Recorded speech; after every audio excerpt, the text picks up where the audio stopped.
Nakita niyo si Pedro nung nakakulong, bibitayin kinabukasan, nagpadala ang Diyos ng anghel sa kulungan. Anong ginawa ng anghel?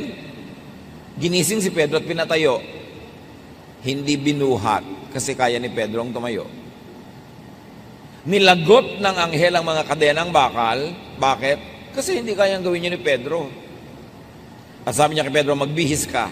Lalabas tayo sa kulungang ito. Hindi siya binaby-baby at binihisan. Kasi kaya niya magbihis. Pagkatapos binuksan ng anghel ang pinto ang bakal, kasi hindi kayang gawin niya ni Pedro. At sabi ni ang anghel, maglakad ka na, umuwi ka na. Hindi siya binuhat. Kasi kaya niya maglakad.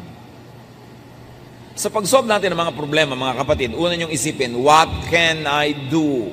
What has God empowered me to do? Ano mga ibinigay sa akin ng Diyos para ko ma-solve? At gawin. Huwag ipasa Diyos, huwag iasa sa iba, yung kaya natin gawin. Kaya ang tagal-tagal na mga solusyon hindi dumarating, nasa kamay pala natin, hindi lang natin ginagawa ang tama. Parang yung babaeng balo na namatayan ng asawa, walang maibayad sa utang, yung anak niya, kukolektahin na ng mga nagpautang, yun ang bayad, yung anak niya. Nagpunta siya sa propeta, sabi niya, ano pong gagawin ko? Namatay ang aking asawa. Wala ako kapera-pera, ang mga anak ko, kukuhanin na nagpautang, magiging alipin na sila. Pumunta siya sa propeta, maaaring umaasa siyang siya tutulungan, bibigyan ng donasyon. Ang sabi ng propeta sa kanya, ano bang meron ka sa bahay? Sa bahay mo, hindi sa bahay ko. Anong meron ka sa bahay mo? Sabi ng babae, konti pong langis. Walang-wala po kami pero merong konting langis. Sabi ng propeta, o bueno, manghiram ka ng maraming mga palayok, mga jar, sa kapitbahay mo. Isalin mo doon yung konti mong langis. At ginawa nga niya yon. At doon nangyari ang himala, hindi na ubos-ubos yung langis na isinasalin hanggat may mapagsasalinan pa. Tumigil ang dumalo yung langis nung wala nang masisidlan. So what did that widow have? She had a little oil, and she also had goodwill among her neighbors na nagpahiram sa kanya ng mga lalagyan. What do we have? Pag may problema tayo mga kapatid, ang unang solusyon, what do I have? What has God given me that I can use to solve the problem? May utang ako, kailangan kong bayaran. Ang iisipin mo agad, uy, may savings ang aking ate. Uy, may savings ang kapatid ko, uutangin ko. Meron ka pa naman pwedeng ibenta. Meron ka pang katawan na pwede magtrabaho. Ang iisipin mo agad kung ano ang meron yung iba. Kaya hindi na solve ang problem. Higit sa napakarami natin mga problema, kaya nating lutasin. Nalulumbay ako, nalulungkot ako. Anong gusto mong gawin ko? Mag-sirko-sirko sa harapan mo para ka sumaya? Di pasayahin mo ang sarili mo. May kakayaan kang gawin yun. May sakit ka. Kaya mo namang kumilos. Kumilos ka, huwag mong iasa sa iba. Ang iasa mo lang yung talagang hindi mo na kaya. Meron kang gustong bilhin, wala kang pambili. Pagtrabahuhan mo, hindi aasa ka sa hingi, aasa ka sa awa. Kailangan solvein mo yan because binigyan tayo ng Diyos ng kakayanan. Ang lagi lang nating tendency, lumapit sa propeta, walang-wala po ako. At ang sagot sa kanya, ano bang meron ka sa bahay mo? Gamitin mo yun. Alam ng Diyos ang pangangailangan mo, binibigyan kanya ng kakayanan. So solve what you can, and what you cannot solve, leave it up to God. At tanggapin mong parehong, yung kaya mong solvein at hindi mo kayang lutasin, parehong alam yun ng Diyos. Ecclesiastes 7:14, when times are good, be happy. But when times are bad, consider this. God has made the one as well as the other. Pag maganda ang panahon, magsaya ka.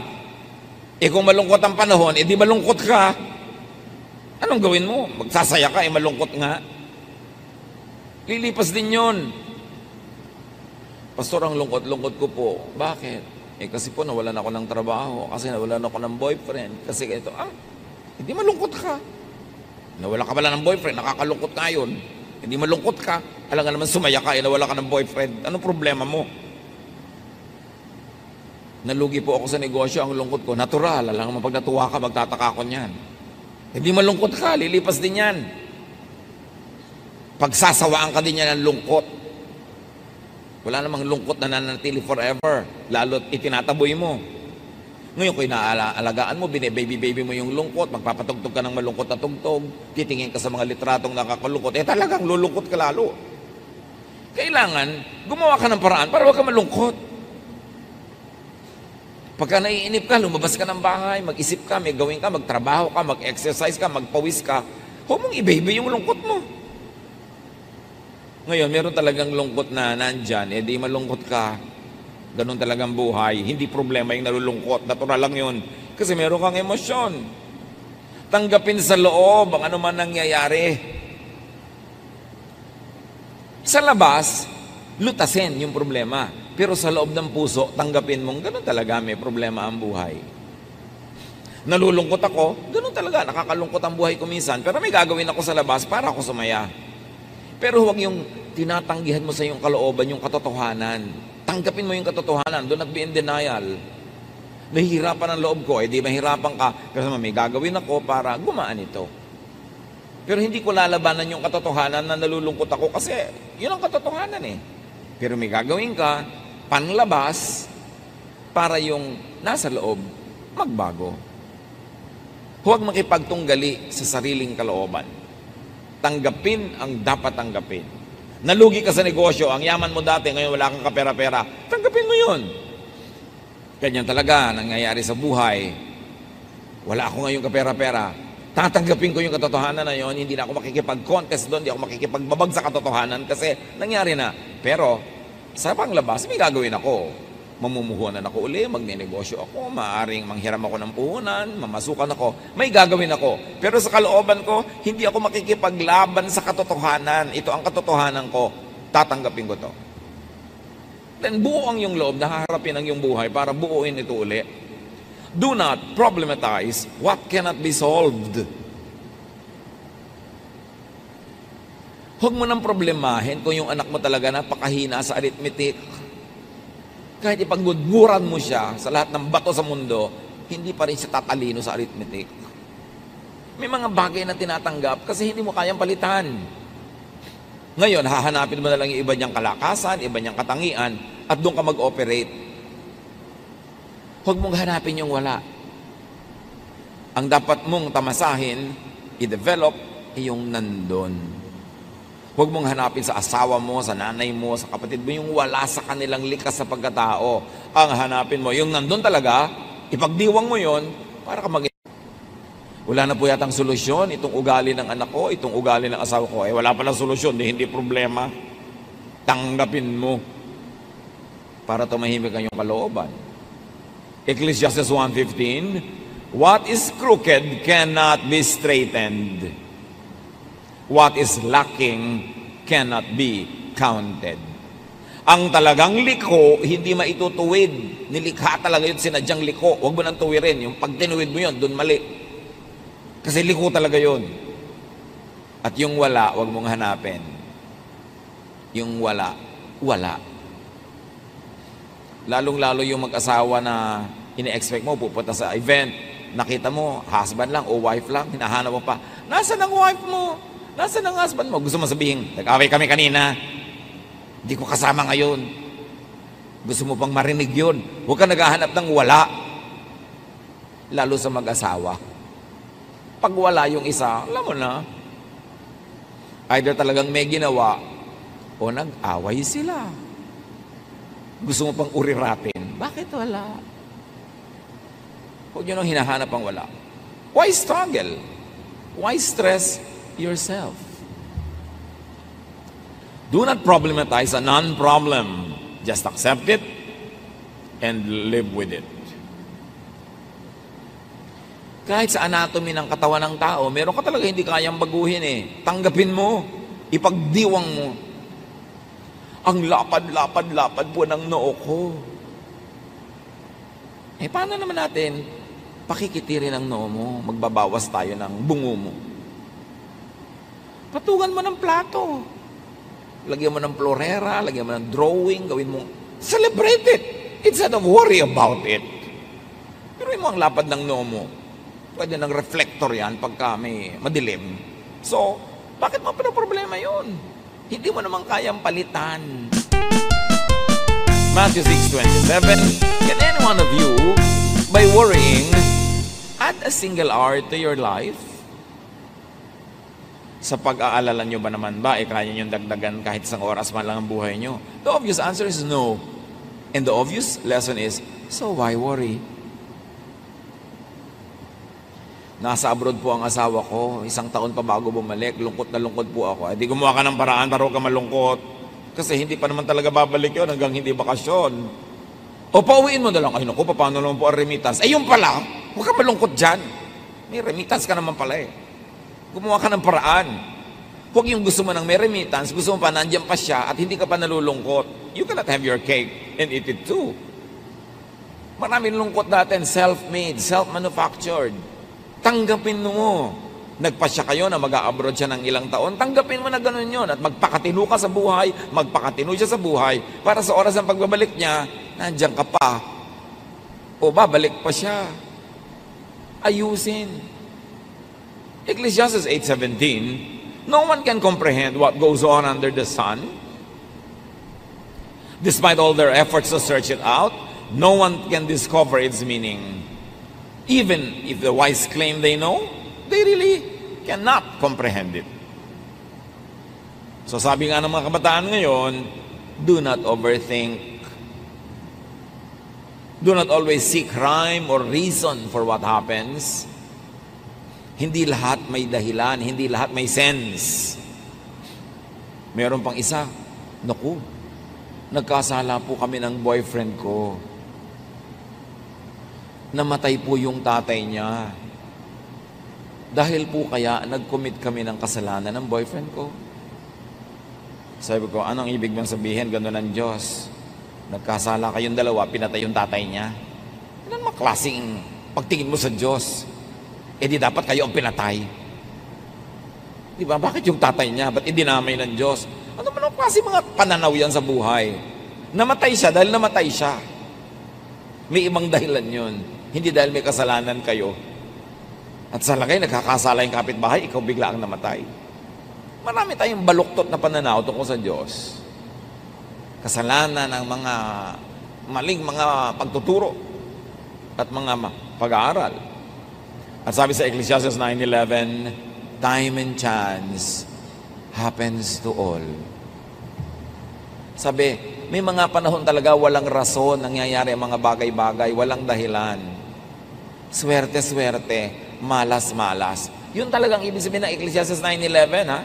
Huwag kayong matakot sa word na swerte, malas. Ecclesiastes 9:11, yung ibang version sabi, some really have their portion of bad luck.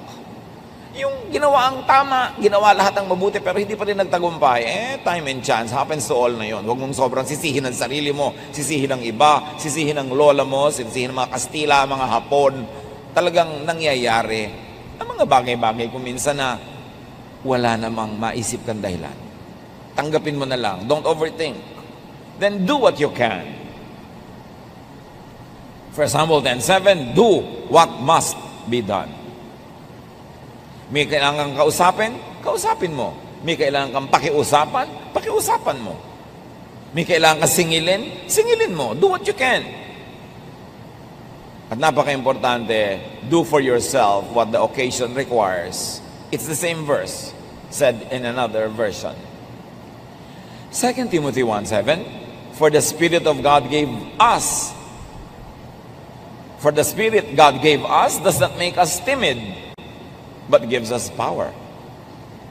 Ang ibinibigay daw sa ating Espiritu ng Diyos ay yung hindi nagiging mahiyain ka, dungo, kimi. Ang Espiritu ang ibinibigay ng Diyos ay nagbibigay sa inyo ng kapangyarihan. Kapangyarihan magsalita, kumilos, gumawa, makipag-negotiate para masolve ang yung mga problema at magawa ang mga dapat gawin. Yung nahihiya ako, hindi yan galing sa Diyos. Yung mahiyain, kimi, hindi yan gift ng Diyos. Because it will limit you. Ang Espiritong ibinibigay ng Diyos ay nagpapalakas ang loob. Espiritong nagpapatapang. Hindi para gumawa ng mali, kundi para gumawa ng tama. Para itama ang dapat itama. And then for what you cannot do, seek and get help to solve the problem or to remove or nullify the problem. Merong dalawang tao, parehong may problema. Yung isang widow, babaeng balo, nakademanda siya at ipapatalo siya ng judge dahil yung judge nabibili. So ang problema ng widow, paano ako mananalo sa case na dapat ko naman talaga ipanalo? So binigyan niya ng problema yung judge. Kinulit niya ng kinulit ng kinulit. Sa problema ng judge, pinapanalo na siya. So parehong na-solve ang problema nilang dalawa. Pero meron kang dapat gawin. Kung kimi-kimi ka, widow-widow ka, matatalo ka sa kaso.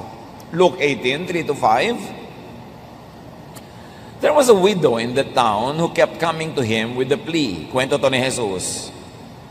Grant me justice against my adversary. For some time, he refused. But finally, he said to himself, even though I don't fear God or care what people think, yet because this widow keeps bothering me, I will see that she gets justice so that she won't eventually come and attack me. So pareho may problema. Yung nakademanda, problema niya, dapat siyang manalo. So binigyan niya ng problema yung judge, kinulit niya ng kinulit, hanggang para wag na lang siyang mainis. Pinapanalo na niya dahil dapat naman talaga manalo. Solve ang problem. So, may napapala yung mga nagsisikap talaga, may ginagawa. At kung talagang laging may nanggugulo sa'yo, ibigay mo na yung gusto para ka matahimik. Kapatid mo, inaagaw sa'yo ang minana ninyong paso sa namatay ninyong magulang, ibigay mo na ang paso para ka matahimik. Kesa ang gulo-gulo. Alam niyo ba na pati ang katahimikan na ibinibili? May nanggugulo sa'yo. Bigay mo yung gusto, it has a cost. Pero mas mahalaga ba yun kesa sa kapayapaan mo, katahimikan? You pay even for your peace. And whenever you can pay anyway, go for peace. Mas tahimik ang buhay. Nag-aaway kayo. Gusto nyo magkasundo pareho, alam nyo yon. Pero somebody, dapat mauna. Magbaba ng pride at bumate. Hindi ikaw na para matahimik na kayo. Kasi pagka pinauna mo pa siya, ayaw pa niya, ang tagal-tagal, pareho lang kayo nalulugi, mauna ka na. Di tahimik kayo. Ang inihintay lang naman nun, isang text, isang bate, isang tapos na. Huwag na magpataasan ng pride para tahimik. And then what you cannot do or solve, accept as unsolvable, undoable, unachievable at the moment. At the moment. Pag hindi mo kayang lutasin, hindi mo alam ang solusyon, tanggapin mo na lang na hindi ito malulutas sa ngayon. Sa ngayon lang. Ipagpaliban ang paglutas. Ecclesiastes 8:6, there is a proper time and procedure for every matter, though a person may be weighed down by misery. May pinakatugmang panahon at may pinakatamang paraan. Kahit pa nga ngarag na ngarag ka na ngayon sa pamamroblema, merong mga dapat tanggapin na hindi pa talaga ito masasolve sa ngayon. At pagka ganon, freeze problems that cannot be solved at the moment. Parang ulam na hindi mo pa pwedeng lutuin ngayon, lagay mo sa freezer. Ganon din ang mga problemang hindi mo pa kayang lutasin ngayon, wala pang malinaw na solusyon, ilagay mo sa freezer and attend to them at the right time. Kailan po ang right time?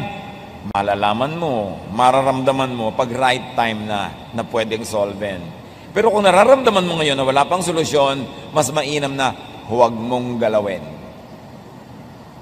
Kasi hindi mo alam. Parang yung mga archaeologists, pag naguhukay sila sa lupa ng mga iba't ibang uri ng kayamanang pangkulturang artifacts, may mga pagka nahanginan nasisira, mayroong pagka na-expose na biglang nabubulok, ang tagal-tagal hindi nabubulok nung nasa ilalim ng dagat o nasa ilalim ng lupa. So kumukuha lang sila ng konti, tapos iiwan nila yung maraming bagay, tatabunan nila uli. Bakit? Kasi hindi pa nila kayang solve it ngayon yung preservation issues, hindi pa nila kayang lutasin yung mga tanong tungkol sa mga bagay na yon, saka na. May mga ganon din. Kahit problema na mag-asawa, pinipilit mo, ngayon na, sabihin mo na sa akin, may tama pa rin panahon. Pag premature, na pag-usapan agad, hindi kayo handa pareho, lalo lang nakakasira. Ecclesiastes 3:1 and 11, there is a time for everything and a season for every activity under the heavens. God has made everything beautiful in its time. May panahon ang lahat ng bagay. Huwag madaliin, huwag ding huli, dapat tamang panahon. Parang kawayan, ang mga kawayan, alam ng matatanda nung araw, dapat tinataga sa panahon. Hina-harvest sa bare months. September, October, November, December. Pag doon mo pinutol yung kawayan, hindi siya bubukbukin. Or baligtad, huwag kang harvest sa bare months. Basta isa sa dalawa, i-google nyo na lang. Pero ang mahalaga, may tamang panahon. Pati pagputol ng kawayan, may tamang panahon kung kailan mo papagalitan yung dapat pagalitan, sitahin yung dapat sitahin. May tamang panahon para ituwid ang isang maling bagay, may tamang panahon. Hindi lahat ng tamang gawin, kahit anong oras, ay tamang gawin yon. May panahon pa rin. Kaya mahalaga, pag mainit ang ulo mo, galit na galit ka, huwag ka muna kumibo. Dahil definitely, hindi yun tamang panahon. Bakit? Aandar yung init ng ulo mo. Ang uuwian ng usapan, away, hindi solusyon sa problema. Di ba kaya mo siya kakausapin para ma-solve? Pero kinausap mo, lalong lumala. Nagbatuhan na kayo ng refrigerator, ng kotse. Ba't pa kayo nag-usap? Buti pa, wag na lang, saka na. May tamang panahon. Pag mainit ang ulo mo, pag galit ka, pag gutom ka, hindi yun tamang panahon. Importante. God has made everything beautiful in its time. Kahit bata, gusto mong ipanganak na, 2 months pa lang, abortion ang tawag doon. Dapat 9 months. Ngayon, 13 months na, sobra na yon. Paglabas, may bigote na. Dapat tamang panahon. Lahat ng bagay. Kaya kahit may gusto kang kausapin, good ba ang timing ko? Tama ba ang panahon? Kasi pag nagtapat-tapat ang mga bituin, ang mga puno, ang mga ilog, sa tamang panahon, madali ang mga bagay. Kaya alam mo, pagka mali ang panahon, hirap na hirap ka. Kahit magne-negosyo ka, laging hirap na hirap ka, baka hindi ito ang tamang panahon para magnegosyo ako ng ganitong bagay. Kasi pag tama yung panahon, maluwag, madali. Be still when you don't know what to do. Let God move. Psalm 46:10, be still and know that I am God. Pag lagi kang may ginagawa, lagi kang busy, lagi kang maingay, hindi mo nadidinig ang Diyos. Hindi mo nararamdaman ang Diyos, hindi mo nakikita kumikilos ang Diyos. Ngayon, kung may problema ka, hindi mo alam ang gagawin, dapat wala kang gawin. Ha? Wala po akong gagawin? Hindi mo nga alam ang gagawin. So pag may ginawa ka, mali ang magagawa mo kasi hindi mo alam ang gagawin. Pagka, pastor, hindi ko po alam ang gagawin ko. Ano pong gagawin ko? Ulitin mo sinabi mo, hindi ko po alam ang gagawin ko. Ano pong gagawin ko? Hindi mo pala alam, di wala kang gagawin. Manahimik ka. There are problems that get solved by themselves over time. Parang sugat. Hayaan mo lang yan, gagaling yung mag-isa. Huwag mong kutkutin every day.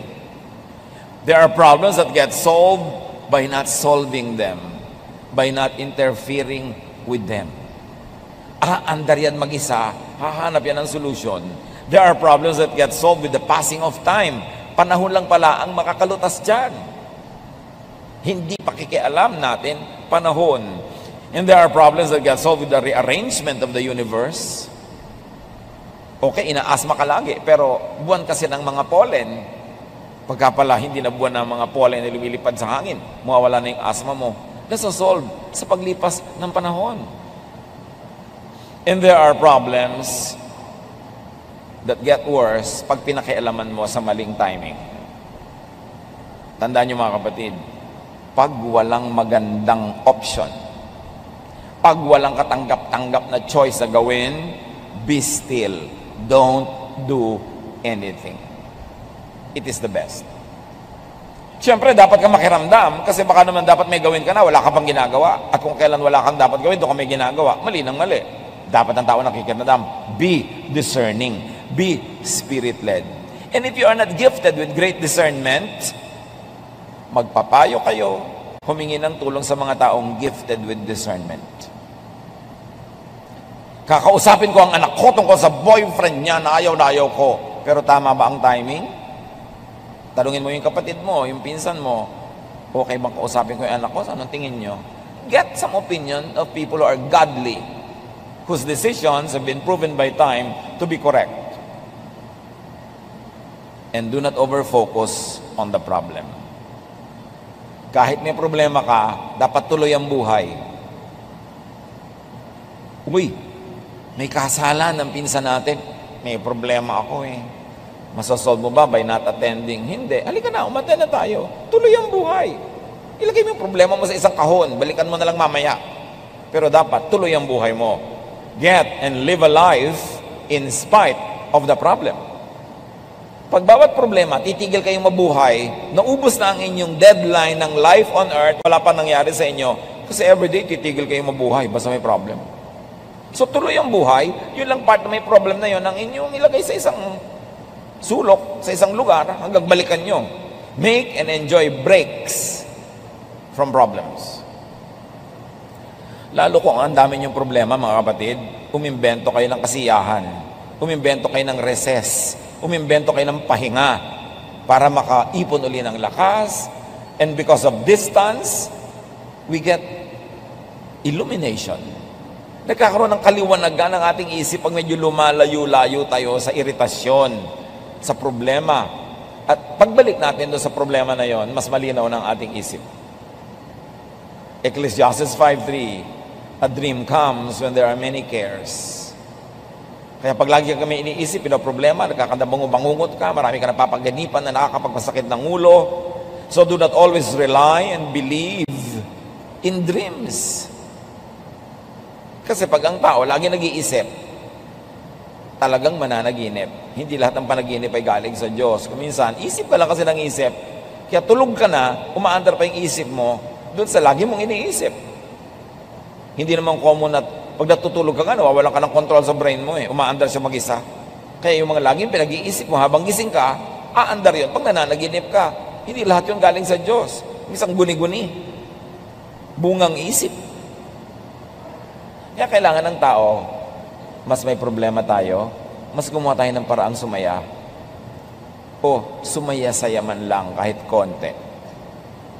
Magkaroon ng pahinga sa pag-iisip. Ecclesiastes 7:8, go, eat your food with gladness and drink your wine with a joyful heart. For God has already approved what you do. Always be clothed in white and always anoint your head with oil. Ang sinasabi lang wear something comfortable. Wear something you feel good and you look good in. Relax. Be comfortable. Look good. Feel good. Yan ang armas mo sa pagharap sa maraming problema ng buhay. Lumikha ka ng saya kung hindi ka masaya. Para maputol yung tuloy-tuloy na lungkot. And remember to benefit and learn from problems. Everything that happens is a blessing to those who love God and are called according to His purpose. Because problems are great teachers. Yun nga daw mga batang lumaki na maraming pinoproblema. Huwag lang yung talagang sobrang problemang nakakasira na ng isip. Yung maraming nilutan sa problema nung maliit pa, yun ang matitibay paglaki. Yan ang mga mahuhusay ang pagkatao, marunong makiramdam sa kapwa, marunong makisama. Kasi maraming pinroblema. Proverbs 24:16, though the righteous fall 7 times, they rise again. So huwag problemahin na huwag magka-problema. Ang ating problemahin ay how to be righteous. Because when the righteous fall, though they fall 7 times, they will always rise again.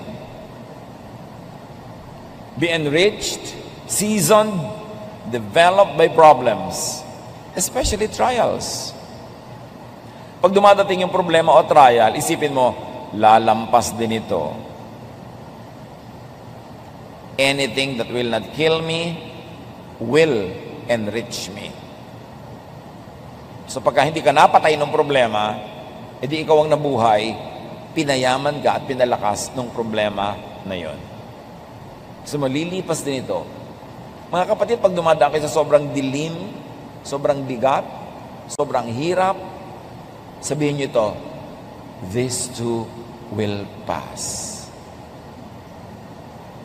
Lilipas din ito. Hindi ito forever. James 1:2-4, my friends, be glad even if you have a lot of trouble. You know that when you learn to endure by having your faith tested, but you must learn to endure everything so that you will be completely mature and not lacking in anything. Sabi, ikatuwa nyo, pag may dumarating na mga hirap at suliranin at pagsubok.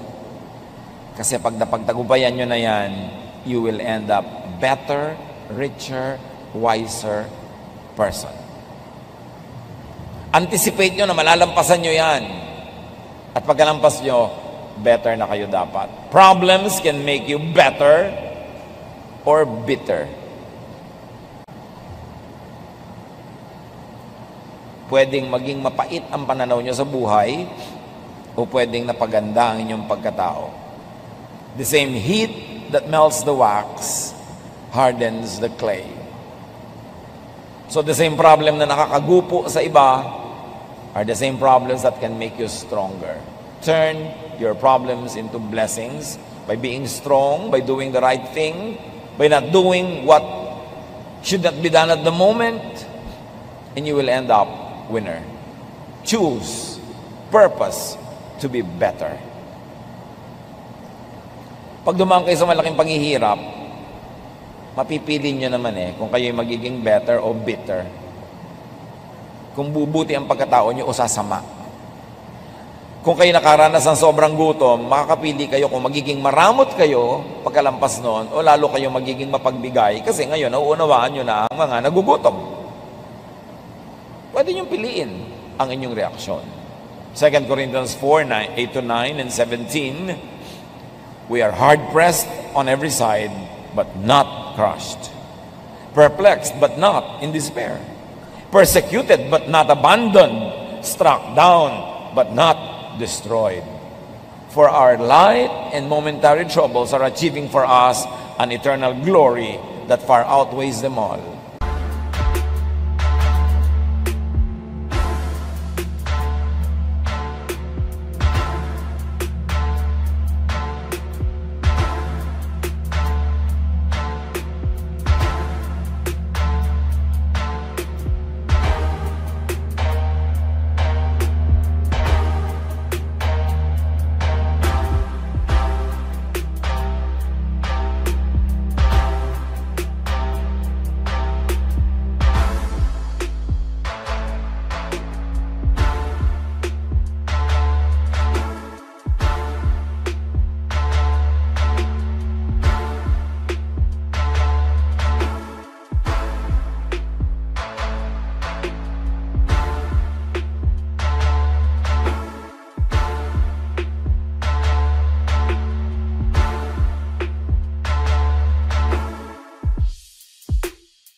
Of course, the original context of the verse is about spiritual persecution because people are godly. But the universal idea behind this verse can be applied in our situation anywhere, anytime. Oo, may problema ako, pero buhay pa ako. Nabibigatan ako, pero di pa naman ako durog. May pag-asa pa ako. Ang lahat ng ito, God will turn into blessings and strength for me basta lampasan ko lang. Using God's methods, doing it God's way. Philippians 4:12-13, I know what is best to be in need. I know what it is to be in need. And I know what it is to have plenty. I have learned the secret of being content in any and every situation. Whether well-fed or hungry, whether living in plenty or in want, I can do all this through Him who gives me strength. So sa meron at sa wala, sa marami at sa konti, sa malamig at mainit, sa hirap at ginhawa, Malalampasan ko ang lahat ng ito dahil pinalalakas ako ni Jesus. Yan ang dapat huwag lilimutin. And then avoid and minimize possibilities of having problems. Kanina, how to face problems. Ngayon, paano nga pa ba natin mapapakonti ang posibilidad na magkaroon tayo ng maraming problema? O matalo tayo ng problema? 1. Empower, strengthen, enrich yourself. Ang daming problema, pera lang ang katapat. So, para maghanda tayo sa mga darating na problema, make money. Save money, invest money, earn money. Kasi maraming problema talaga may katapat na peso sign. Ecclesiastes 11, 1-2 or 6. Ship your grain across the sea. After many days, you may receive a return. Mag-export ka daw, magtinda ka. At pagkalipas ng ilang araw, may tubo ka na. Invest in 7 ventures? Yes, in 8. You do not know what disaster may come upon the land. O mag-invest ka pero mag-diversify. Magtayo ka ng maliit na tindahan, mamuhunan ka, mamasukan ka, ganito, magganon ka. Marami kang gagawin. Kasi hindi mo alam kung saan ka tutubo at kung ka malulugi. Alin ang magkiklik, alin ang hindi. Do not put all of your eggs in one basket. Kailangan, marami kang pwedeng asahan. Kasi sabi, hindi mo alam kung ano mga darating na mga hirap eh. Pag marami kang paa, mas mahirap ka matumba. Kaya dapat, marami kang haligi, marami kang pinagkukunan. Sow your seed in the morning, magtanim sa umagang-umaga, and at the evening, let your hands not be idle. For you do not know which will succeed, whether this or that, or whether both will do equally well. So sa umaga, habang hindi pa mainit ang araw, magtanim ka na. At pagkatanim mo, mainit na ang araw, nasa bahay ka na, hanggang gabi, maghabi ka, mag-wood carving ka, magluto ka, magtinda ka, may gawin ka pa. Huwag mo lang asahan yung itinanim mo ng umaga, tapos matutulog ka na maghapon. Dapat marami kang ginagawa. Sabi ganon, kasi hindi mo alam kung alin sa mga ginagawa mo ang magtatagumpay. May mga anak ka, in-invest mo na lang sa isa, pinabayaan mo na yung lahat. Pero sure ka ba na yung isang yun ang magtatagumpay? Hindi natin alam. Dapat, investan mo lahat. Mahalin mo lahat. Kumisan ka, yung hindi mo pa inaruga ng bata, yung pa ang mag-aalaga sa'yo, pagtanda mo eh. Hindi mo alam. So maging nice ka to everybody. Hindi mo alam kung sino sa mga tao sa paligid mo ang tutulong sa'yo pag nangailangan. Kaso, tulungan mo sila ng tulungan habang kaya mo. Hindi mo alam kung alin sa itinatanim mong buto ang tutubo. So, damihan mo ang tanim. Para masiguro ka. Kasi sabi nga natin, maraming problema, pera ang katapat. Hindi lahat, pero marami. Make money. Yan ang magandang preparasyon para pagdating ng problema, may lakas ka. Ecclesiastes 7:12, wisdom is a shelter as money is a shelter. Nakakakanlong ka sa karunungan, nakakakanlong ka rin sa pera. Mabuti na yung maraming pera, may karunungan pa, marami kang kanlungan. In Ecclesiastes 10:19, money is the answer for everything. Siyempre, may exaggeration involved, pero ang laki ng truth. Mapera lang ang katapat niyan. Marami ka ng problema, di ba? At lagi natin sinasabi, mga kapatid, kung ang problema ay may price tag, solvable. Ang mahirap na problema yung walang price tag. Kaya dapat ma-eliminate na yung may price tag. Ma-solve mo na, may paghahanda ka dyan. And very importantly, how do you prepare for troubles in life? Make friends. Make allies. Dapat marami kang kaibigan, marami kang kakampi para pagdating ng problema, may tumutulong sa'yo. Walang paghahanda sa problema, sa kasakitan, sa kinabukasan, yung mga taong nakikipag-away sa kapitbahay, nakikipag-away sa sariling mga kapatid, nakikipag-away sa mga katrabaho, kaaway ang lahat. Dahil darating ang problema, wala kang karamay.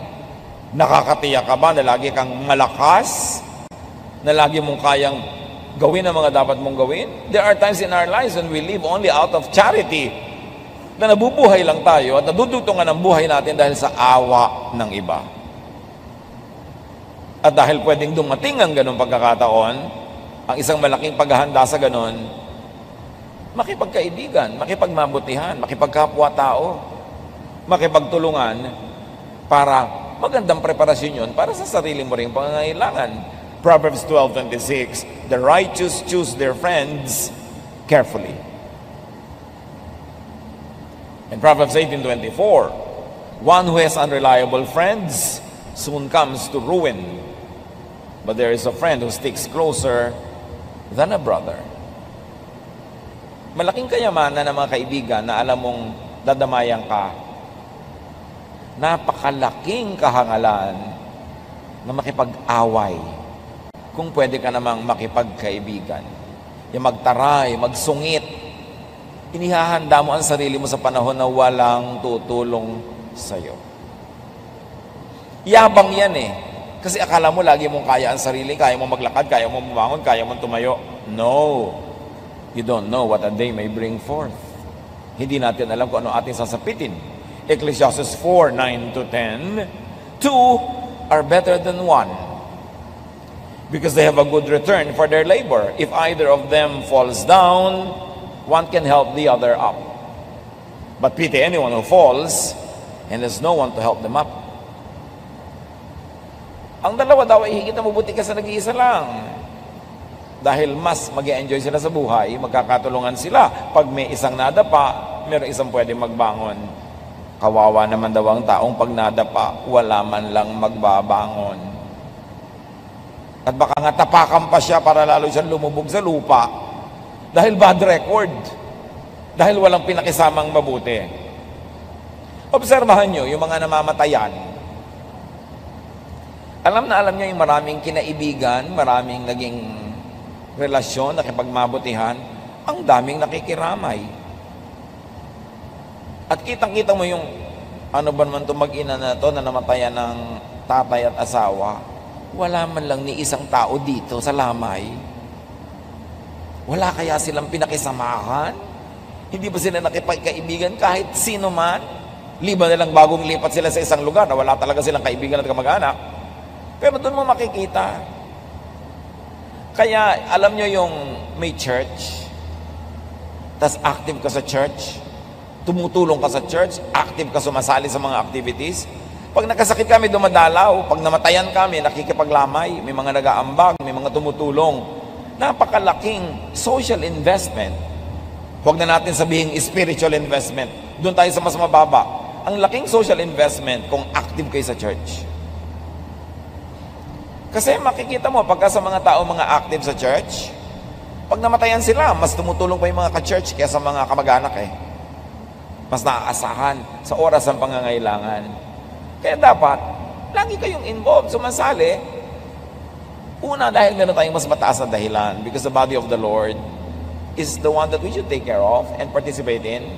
Pero kung gusto nyo lang maging social and practical level, kasi darating ang panahon, mangangailangan din kayo ng karamay. Mabuti na yung kayo nang nauunang dumadamay. Proverbs 19:4-6. Wealth attracts friends, but even the closest friend of the poor person deserts them. Everyone is the friend of the one who loves gifts. Hindi ito tungkol sa kasamaan ng tao, ha? Tungkol ito sa isang katotohanan na pag kayo mapagbigay, mabait, mapagregalo, mapag-share, marami talaga kayong kaibigan.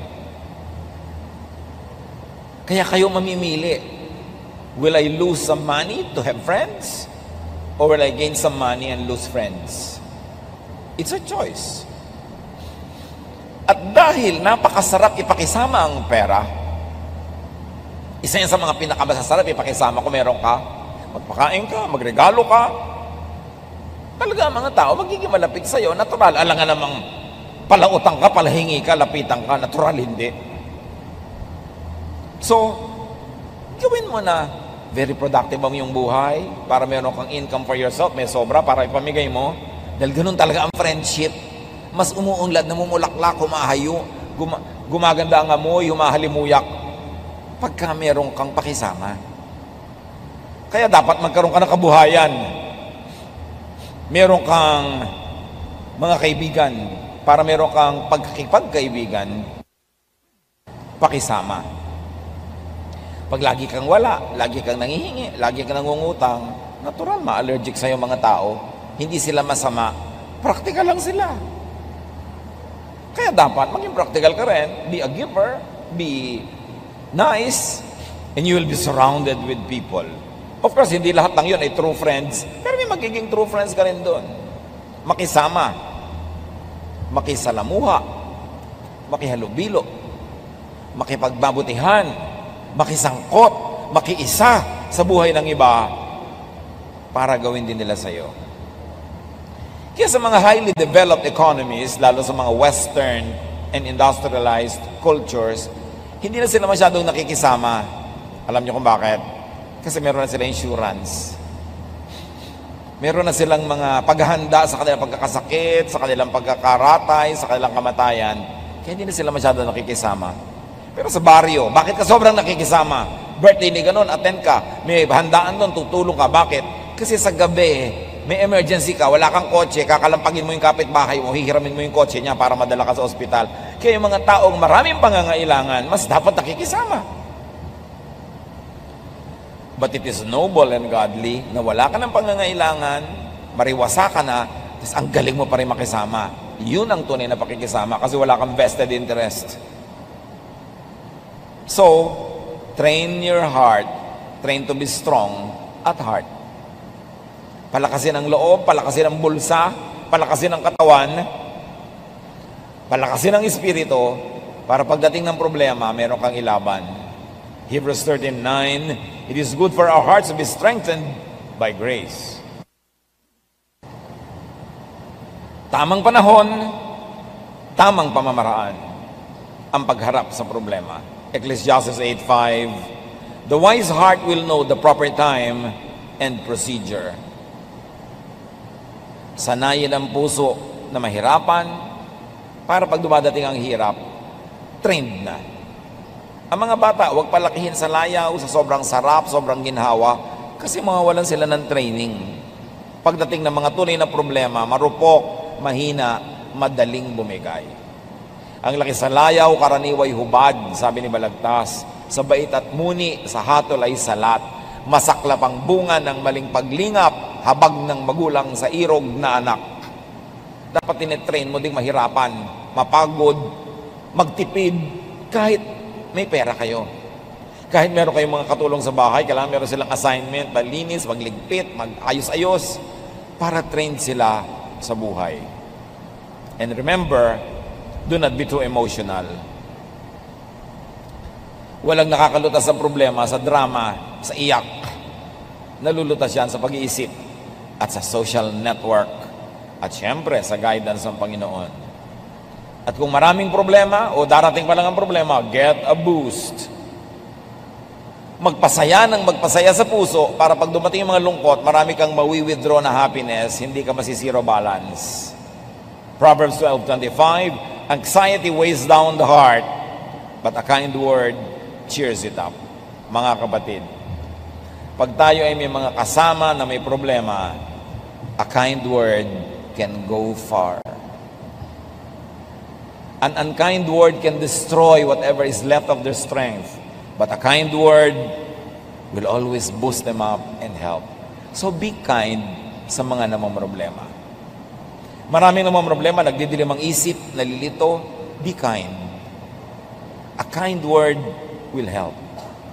Pray with people who have problems. And whenever you can help, help. You don't know when it's your turn to need help. Dear Lord, we thank you that you are there in our hearts, you are there in our midst, you are here with us.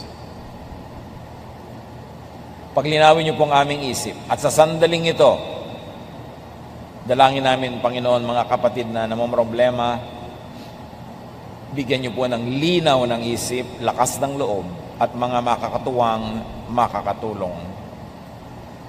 Right now, Father, we pray for everyone present, for everyone present, for everyone present.